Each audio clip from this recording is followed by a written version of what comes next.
لیں پھر آج تیار ہو جائیں، حوالہ دینے جا رہا ہوں میں، سبحان اللہ۔ یہ میرے سامنے کتاب ہے الکنز المدفون، دل و دماغ کی آنکھیں کھول لیں، بغلوں کے نیچے بت دے لیا کرتے تھے۔ بسم اللہ الرحمن الرحیم۔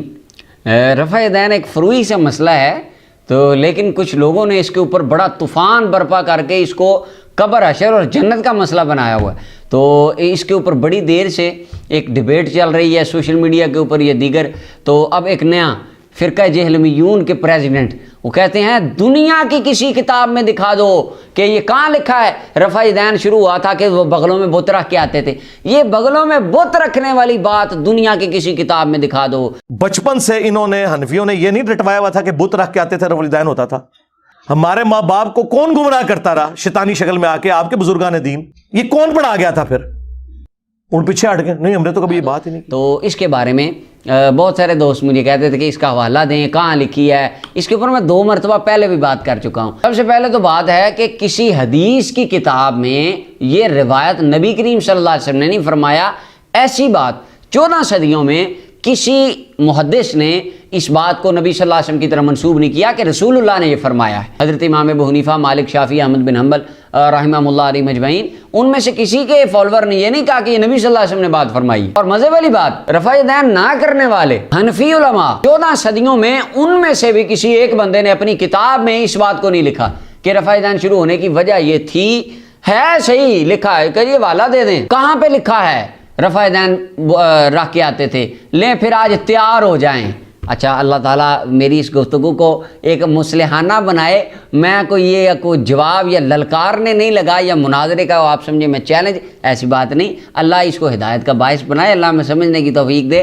کہتے ہیں ایک ساتھی کی میں نے تقریر سنی، کہنے لگے اگر آپ مجھے دکھا دیں، دنیا کی کسی کتاب سے دکھا دیں یہ بغلوں میں بت رکھنے والی بات، میں مذہب بدل دوں گا۔ تو میں ان سے آج اپنی اس ویڈیو کی وساطت سے کہتا ہوں آپ مذہب نہ بدلیں، صرف اپنا شور کم کر لیں، تھوڑا سا بات لکھیے لیں، تیار ہو جائیں، حوالہ دینے جا رہا ہوں میں، سبحان اللہ۔ یہ میرے سامنے کتاب ہے الکنز المدفون والفلک المشحون۔ یہ کتاب ذرا دل و دماغ کی آنکھیں کھول لیں اور اس کتاب کا نقشہ سینے میں جما لیں، سبحان اللہ۔ یہ لکھنے والے کتاب حضرت امام سیدنا جلال الدین السیوطی رحمۃ اللہ علیہ، آج سے تقریباً 533 سال پرانے امام۔ ایک عالم کہنے لگے یہ بتوں والی بات ہے ایک کتاب میں ہے، وہ کتاب صرف بریلی سے ملتی ہے یا دیوبند سے ملتی ہے، یہ تو بریلویوں نے چھپائی اور دیوبندیوں نے، اور دنیا کی کسی کتاب میں اس بات کا وجود ہی نہیں ہے۔ اب دیکھیں میں آج وجود آپ کو دکھا رہا ہوں، یہ یاد کر لیں، دیکھ لیں ذرا غور سے یاد کر لیں، پھر نام پڑھ رہا ہوں۔ کتاب کا نام ہے الکنز المدفون والفلک المشحون، لکھنے والے امام جلال الدین سیوطی رحمۃ اللہ علیہ، 500 سے زیادہ کتابوں کے مصنف، آج سے 533 سال پہلے امام اور اپنے وقت کے مجدد۔ سنن ابی داؤد کے اندر کتاب الملاحم کے چیپٹر کے اندر حدیث نبی علیہ السلام نے فرمایا، 4291 نمبر روایت ہے سنن ابی داؤد کی، نبی علیہ السلام نے فرمایا ان اللہ یبعث لہذہ الامہ، اللہ تعالیٰ اس امت کے لیے ایک شخص کو بھیجتا ہے، علی راسی کل 100 سنۃ، ہر سال 100 سال کے بعد اللہ تعالیٰ ایک شخص کو بھیجتا ہے، یجدد الدین، جو دین کی تجدید کرتا ہے، جس کو مجدد کہا جاتا ہے۔ اور تمام ائمہ کا اتفاق ہے کہ 9ویں صدی ہجری کے مجدد حضرت امام جلال الدین سیوطی رحمۃ اللہ علیہ تھے۔ اور ایک دوست کہنے لگے میں تو نہیں مانتا مجدد، میں نے کہا ٹھیک ہے، نبی علیہ السلام نے فرمایا 100 سال بعد بندہ آتا ہے۔ امام جلال الدین سیوطی کے دور میں اگر یہ مجدد نہیں تھے، ان کے مقابلے میں آپ مجھے بندہ دکھائیں کون مجدد تھا۔ اگر کسی نے 500 سے زیادہ کتاب اس وقت میں لکھی ہو یا اس کا کام دینی ان سے زیادہ ہو اس ٹائم میں، اگر کوئی ہوگا وہ بھی اہل سنت ہی ہوگا۔ اچھا، مزے والی بات یہ ہے جس امام نے یہ بات لکھی ہے وہ جلال الدین سیوطی ہیں، اور یہ خود شافعی ہیں، رفع دین کرنے والے امام ہیں، سبحان اللہ، خود رفع دین کرنے والا امام یہ بات کر رہا ہے۔ اب امام سیوطی کیا کہتے ہیں؟ یہ الکنز المدفون میرے سامنے، پھر دیکھ لیں، الکنز المدفون امام سیوطی کی کتاب ہے، صفحہ نمبر 91 ہے۔ اس کے اوپر لکھتے ہیں امام سیوطی، کہتے ہیں مل حکمت فی رفع الایدی فی الصلاۃ، نماز میں رفع یدین کرنے کی حکمت کیا تھی؟ رفع یدین کیوں سٹارٹ کیا گیا؟ یہ بت رکھتے تھے، دنیا کی کسی کتاب سے دکھا دو، یہ دیکھ لیں، حوالہ لے لیں۔ قیلا، امام جلال الدین سیوطی، پھر کہہ رہا ہوں الکنز المدفون صفحہ 91۔ اچھا، اور یہ بیروت اور لبنان کی چھپی ہوئی کتاب ہے۔ لبنان کا نسخہ ہے میرے پاس. امام جلال الدین سیوطی کہتے ہیں لِأَنَّ الْكَفَرَةَ كَانَتْ اِذَا صَلَّتْ، کافر بندے جب نماز پڑھتے وہ آ کے وہ بھی ساتھ شروع ہو جاتے، یہ بتانے کے لیے کہ ہم بھی اللہ کو مانتے ہیں، لیکن ساتھ شرک کرتے تھے، بتوں کو پوجتے تھے.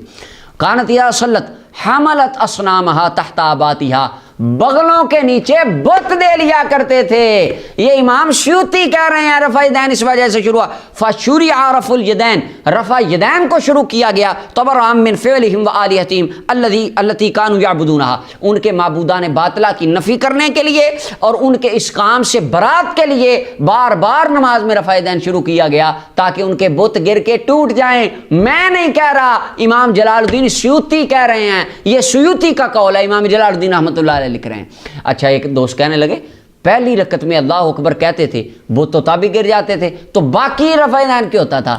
سر ایک رکعت ہی ہوتی تھی، کوئی دوسری تیسری میں بھی آ کے ملتا تھا کہ نہیں ملتا تھا؟ تو عقل میں اب آخر میں مزید اس پہ بات نہیں کرتا کہ اب جس بندے نے اس بات کو سمجھنا ہوگا اس کے لیے یہ دلیل کافی ہے. آج سے 533 سال پہلے ایک رفع یدین کرنے والا امام اپنی کتاب میں یہ بات لکھ کے گیا کہ آپ نے فرمایا رفع یدین اس وجہ سے شروع ہوا وہ بت رکھتے تھے. اب اس کے اوپر کوئی بندہ کہ یہ کیسے ہوتا تھا، اور بات یہ ہے کافر بت رکھتے تھے. کہتے نہیں منافق تو مدینے میں تھے. سر کافر لِأَنَّ الْكَفَرَةَ، کافروں کی بات ہو رہی ہے، اور مکہ میں بت تھے، مدینہ میں تو بت ہوتے ہی نہیں تھے. کفار کی بات ہو رہی ہے، مکہ کی بات ہو رہی ہے.